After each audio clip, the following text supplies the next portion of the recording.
नमस्कार।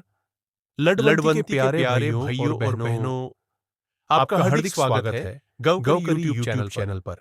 यहाँ हम यहाँ बात हम बात करते हैं करते गाँव हैं की, गाँव की, लोगों की लोगों की और उन कहानियों और उन की कहानियों जो की मिट्टी की जो खुशबू में मिट्टी की बसी होती खुशबू है। में बसी होती तो हैं। चलिए तो चलिए शुरू करते हैं शुरू आज करते का हैं सफर। आज का सफर। हमसे जुड़े रहने के हमसे लिए जुड़े और रहने गाँव के की लिए खुशबू के और लिए गाँव की खुशबू चैनल के को लिए चैनल सब्सक्राइब को कीजिए सब्सक्राइब कीजिए और और लाइक लाइक कीजिए। कीजिए। बिल्कुल, ये रही एक भावुक और सच्चाई के करीब कहानी।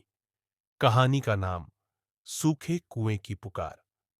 छत्तीसगढ़ के एक छोटे से गांव सेमरिया की ये कहानी है।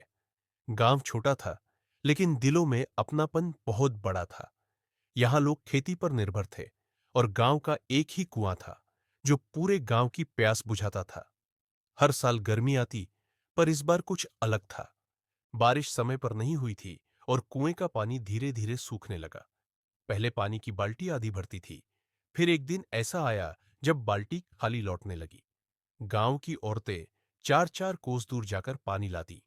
बच्चे स्कूल नहीं जाते, बल्कि पानी के लिए कतार में खड़े रहते। गांव का सबसे बुजुर्ग आदमी, रामदीन काका, हर दिन कुएं के पास बैठ जाते और कहते, ये कुआं तो हमारी मां जैसा है, अब इसे ही प्यास लगी है। एक दिन गांव के कुछ नौजवानों ने फैसला किया, अब और नहीं। उन्होंने मिलकर एक योजना बनाई। पुराने तालाब की सफाई शुरू की, बरसाती नालों को साफ किया और जल संरक्षण के छोटे छोटे काम शुरू किए। धीरे धीरे बारिश आई और पानी जमा होने लगा। 2 साल लगे, लेकिन सेमरिया का कुआं फिर से भर गया। अब बच्चे स्कूल जाते थे और कुएं के पास लगे पीपल के नीचे लोग हंसी मजाक करते थे। रामदीन काका मुस्कुराए और बोले, पानी को बचाने वाले असली वीर वही हैं। ये कहानी बताती है कि छोटी जगहों से भी बड़े बदलाव शुरू हो सकते हैं। अगर आप चाहें तो मैं इस कहानी को आगे बढ़ा सकता हूं या किसी और गांव की नई कहानी सुना सकता हूं। कैसी कहानी सुननी है अगली बार? बहुत अच्छा। तो चलिए मैं आपको उसी कहानी का अगला हिस्सा सुनाता हूं, जहां सेमरिया गांव ने पानी की कदर सीखी थी। अब वही गांव एक नई चुनौती का सामना करता है। कहानी का अगला भाग, पानी का मेला। जब सेमरिया गांव का कुआं फिर से भर गया, तब गांव वालों ने ठान लिया कि हर साल जल उत्सव मनाया जाएगा। एक ऐसा दिन जब सब लोग पानी बचाने और सहेजने की कसम खाएंगे। इस मेले की सबसे खास बात थी पानी की प्रदर्शनी। बच्चे पोस्टर बनाते, किसान अपने जल संरक्षण के उपाय बताते और औरतें लोकगीतों के जरिए पानी की महत्ता गाती।